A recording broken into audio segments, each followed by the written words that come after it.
Bismillahirrahmanirrahim.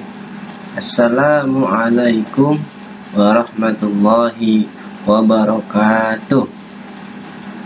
Hamdan syukran billah, wassalatu wassalamu ala rasulillah, amma ba'du. Selamat pagi anak-anakku yang soleh dan soleha.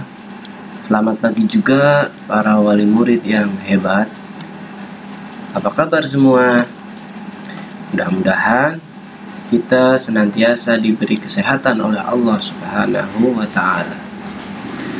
Sebelum kita memulai pembelajaran, terlebih dahulu marilah kita berdoa kepada Allah Subhanahu wa Ta'ala agar kita diberi ilmu yang bermanfaat di dunia dan akhirat. Anak-anakku yang soleh dan soleha, pada video kali ini kita masih mempelajari pelajaran 9, yaitu bagian yang C, perilaku yang mencerminkan pemahaman ibadah sholat. Anak-anakku yang soleh dan soleha, perilaku yang mencerminkan pemahaman ibadah sholat secara garis besar terbagi menjadi dua. Yang pertama, kebajikan terhadap sesama, dan yang kedua, menghindari perbuatan tercela. Yang pertama, kita akan mempelajari yang satu, yaitu kebajikan terhadap sesama. Di antaranya melatih kekompakan. Sholat fardu itu lebih baik dikerjakan secara berjamaah karena lebih utama dan pahalanya lebih banyak, itu mencapai 27 kali derajat daripada sholat sendiri. Dengan kita bersolat jamaah, maka akan melatih kekompakan kita pada satu komando, yaitu dari imam. Kemudian mematuhi perintah ketua kelompok. Dalam saat berjamaah, imam selalu diikuti oleh makmumnya dalam setiap gerakan. Kemudian tidak marah bila dinasehati.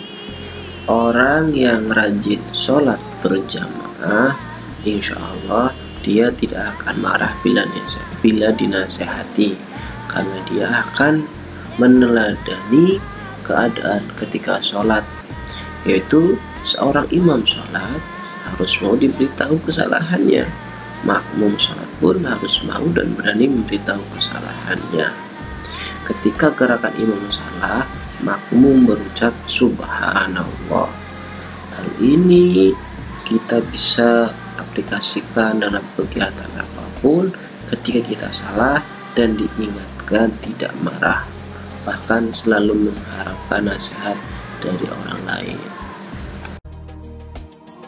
Selanjutnya, suka mengirimkan salam dan mendoakan teman. Ini adalah bentuk dari mengaplikasikan atau mempraktekkan gerakan salam dari sholat. Seorang yang rajin sholat maka akan rajin mengirimkan salam dan mendoakan temannya. Selanjutnya, menepati janji. Sebagaimana orang sholat harus tetap menepati kewajibannya mengerjakan sholat sesuai dengan waktu yang sudah ditentukan, maka kita pun akan selalu menepati janji yang sudah kita berikan kepada orang lain. Kemudian perilaku yang mencerminkan sholat selanjutnya adalah memupuk rasa solidaritas. Selanjutnya, perilaku yang mencerminkan ibadah sholat bagian yang kedua, yaitu menghindari perilaku tercela. Yang pertama atau yang A, kita tidak suka mengungkit-ungkit pemberian kita, yang mana orang yang sholatnya khusyuk senantiasa mengajarkan keikhlasan, yaitu semua amalnya hanya untuk Allah, sehingga dalam kita beramal pun tidak akan kita ungkit karena semua amal kita hanya karena Allah Subhanahu wa Ta'ala. Perilaku yang mencerminkan sholat selanjutnya yaitu tidak suka meremehkan teman. Sholat mengajarkan kita untuk mengagungkan Allah dan merendahkan diri di hadapannya. Sholat yang khusyuk akan menyadarkan betapa kecilnya diri kita, sehingga kita tidak suka meremehkan teman kita. Ingin menang sendiri. Orang yang sholat berjamaah, siapa yang datang lebih dahulu di masjid, maka dia berhak menempati shaf sholat terdepan atau yang ia inginkan. Adapun orang yang datang belakangan hanya berhak menempati shaf sholat yang tersisa. Dengan adanya hal seperti itu, maka kita bisa selalu terbiasa menjadikan diri kita orang yang selalu mengalah, tidak ingin menang sendiri. Selanjutnya, perilaku tercela yang bisa terhindar sebab sholat, yaitu suka mencuri. Orang yang rajin sholatnya, khusyuk sholatnya, maka dia akan terhindar dari yang namanya suka mencuri.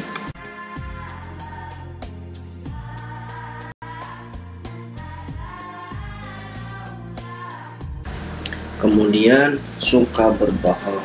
Orang yang rajin sholatnya, maka dia akan terhindar dari yang namanya sifat suka berbohong. Kemudian suka mengganggu teman. Orang yang rajin sholatnya, maka akan terhindar dari sifat tercela, sifat suka mengganggu teman.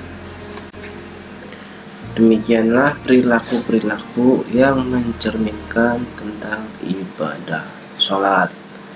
Mudah-mudahan kita bisa menjadi hamba yang taat beribadah, rajin mengerjakan sholat, dan khusyuk dalam menjalankan sholat, sehingga kita bisa memperoleh segala perilaku-perilaku baik yang sudah diterangkan di atas, dan juga terhindar dari perilaku-perilaku yang tercelanya. Anak-anakku yang soleh dan solehah, alhamdulillah pembelajaran kali ini sudah selesai. Mari kita tutup dengan membaca doa. Bismillahirrahmanirrahim. Subhanakallahumma wa bihamdika asyhadu an la ilaha illa anta astaghfiruka wa atubu ilaik. Untuk tugas kalian nanti akan di-share melalui grup WA. Terima kasih. Wassalamualaikum warahmatullahi wabarakatuh.